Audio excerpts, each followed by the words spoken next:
Good afternoon, and welcome to Blindformers. I am your host, Blind Prime, and today for you, I have Combiner Wars Scrapper.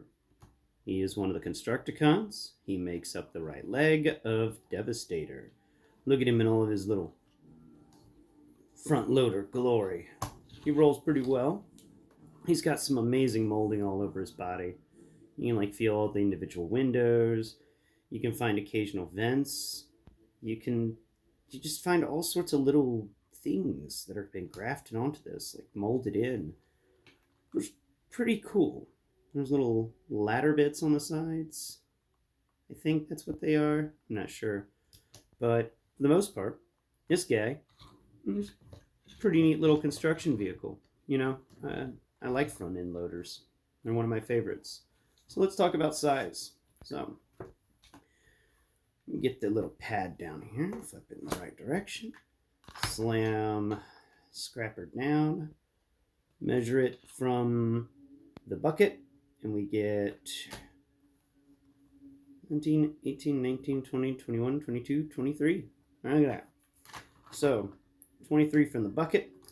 We pick the bucket up to go from wheel to wheel, and it's 15 studs long. So 23 with the bucket, 15 without the bucket. And he's just a four-wheeled excavator. He's pretty awesome though. Let's see. For vehicle mode comparisons, we have our Studio Series Blur here. High cream. And why don't you move? No, cream. You don't attack my camera, please. Cream, what are you doing? Okay, Cream is just going to do stuff. So Blur here is nearly as long as Scrapper is with the scoop. Without the scoop, Blur is longer than Scrapper. Pretty neat. And where's our Cliff Jumper? To give us the greatest amount of glory here.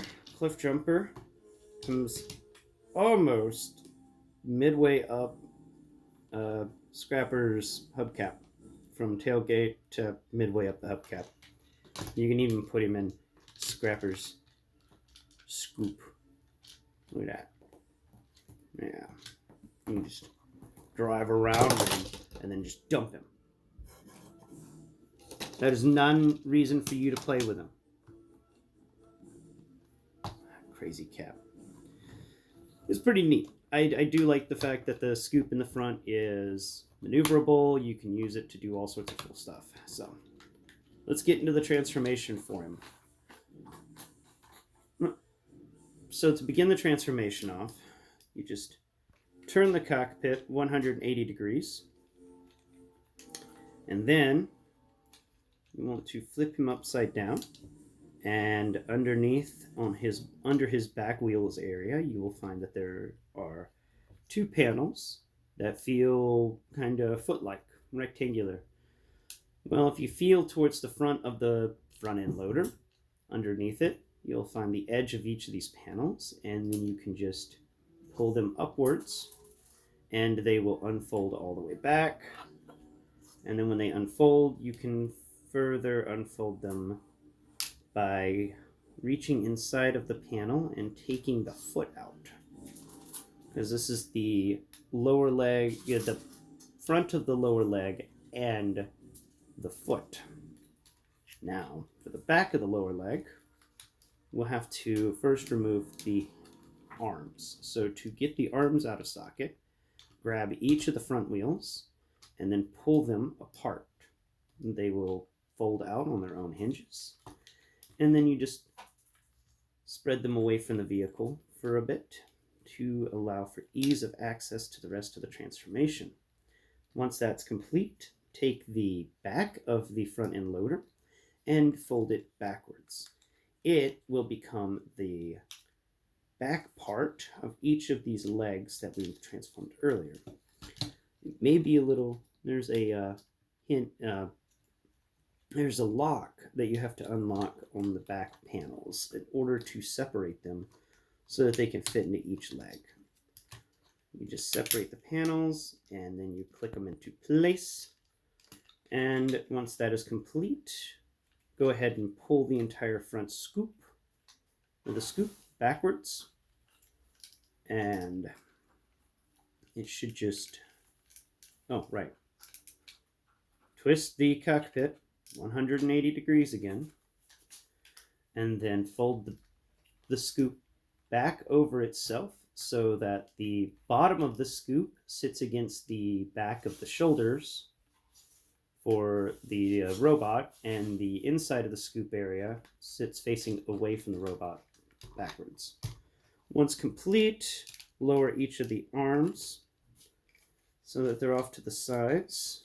Reach into the forearm area and twist out the fists. They're pretty easy to get in there. They just spin out on their own hinges. Once that's done, feel your fingers across the top of his robot mode now, and you will feel a panel that's kind of rectangular, kind of square.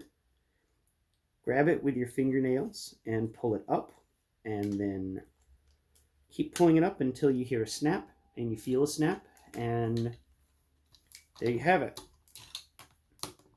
There you have a Scrapper in his robot mode. Now, Scrapper in robot mode is kind of neat. I just have to say, I do love how maneuverable these guys are. They can move around a lot. But the negative is that Scrapper doesn't have elbows. His arms kind of suck. I do know that there is an upgrade pack I can purchase that can upgrade his arms so that they have elbows and a few other things, because in Japan they gave him elbows, and then when he was shipped to America, apparently he lost his elbows in transit. So, in this mode, let's take a look at how tall he is. He, if I remember right, is one of the few Transformers that is as tall as he is long. So 17, 18, 19, 20, 21, 22. Okay, 22 studs tall. He is just one stud shorter in robot mode than he is with the scoop down in vehicle mode. Where's my Bumblebee at? Well, there's my Cup. What's up, Cup? We can look at Cup here. Give you a comparison for Cup. Here you go, Cup. How's it looking? Let's see. Are you drunk or just old? Darn it, Cup. Alright, so Cup here stands up to the shoulder. His head reaches the top of the shoulder for Scrapper. Oh, that's pretty neat. Take away Cup. And that was the Studio Series 86 Cup, by the way.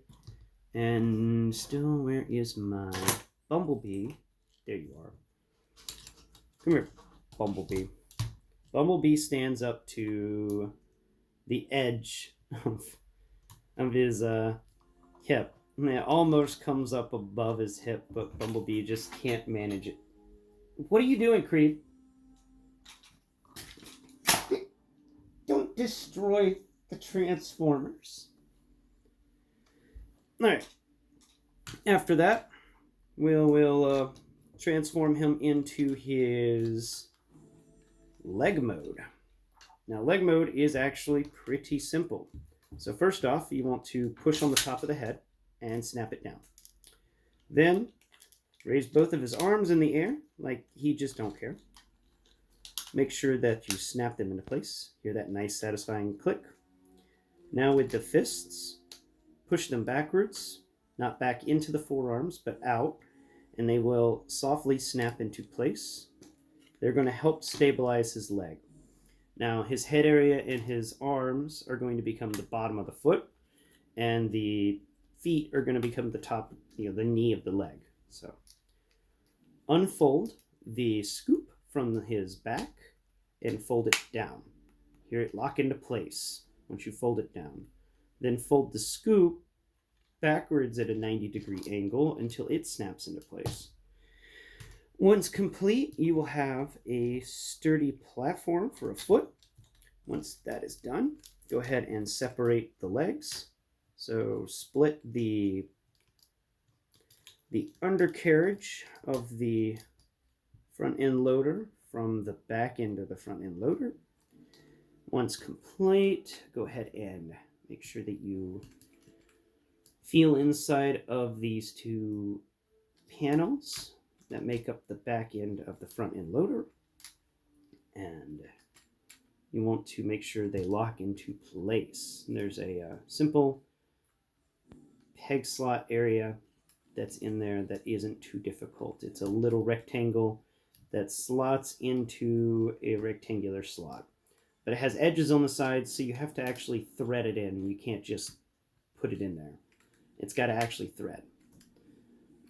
Now that you've threaded those two pieces together, just fold them back down, and then make sure that the cockpit is continually rotated in its downward position. Don't rotate it up. You don't want to block those two panels. You want them to be able to move slightly. Now that that's complete, you're left with the undercarriage and the feet. And you just keep those sitting up, and they will be used as part of the transformation to combine the foot to long haul the waste. He's the waste transformer. Huh. He's a dump truck, and he becomes the waste. I just got that. It'd been funnier if he was a garbage truck and became the waste. But for his leg, he does have cool ankle tilt. Hear them delicious snaps? Yeah, that's a good ratchet right there. Devastator's going to be nice. So let's compare the size for his foot mode. Or his leg mode. Bumblebee comes up to the top of the foot. Yeah, and just at the point where the foot becomes more of the leg. So you can actually you just fold him up just a little bit. You just set him right there. Yeah, look at that. That's a pretty good size comparison right there for the foot. Let's get the things out and compare sizes. So we'll measure it from the top of the foot pads. And there it is. And that's 17, 18, 19, 20, 21, 22, 23, 24, 25. In this mode, he is now 25 studs tall. Yep. He just manages to keep growing. Difficult, for this guy, difficulty-wise, I would say definitely a little more difficult than Bumblebee, but not nearly as... Yeah, so I'll mark him up there with Bumblebee and Grimlock in kind of an intermediate transformation. I'll give them that. They're not difficult, but they're not easy either. And that's this guy. So, how I feel about him is definitely a good transformer. The only negatives I have for this guy is the fact that his forearms don't seem to have any sort of elbow. And I would really like some elbow so I can get some posability, more posability in on him. But other than that, he is exactly what I wanted whenever I purchased him. And if you are a fan of Constructacons, then get this set, because this is it's going to make you happy. This has been Blind Prime, and I hope you've enjoyed watching Blindformers today. And I hope that this episode of Blindformers has helped you decide whether or not you should get your own Transformers. Anyway, once again, this has been Blind Prime, and I hope that you have a great day. Don't forget to do all those things other YouTuber videos tell you to do, and, hit them doodles. All right, bye-bye.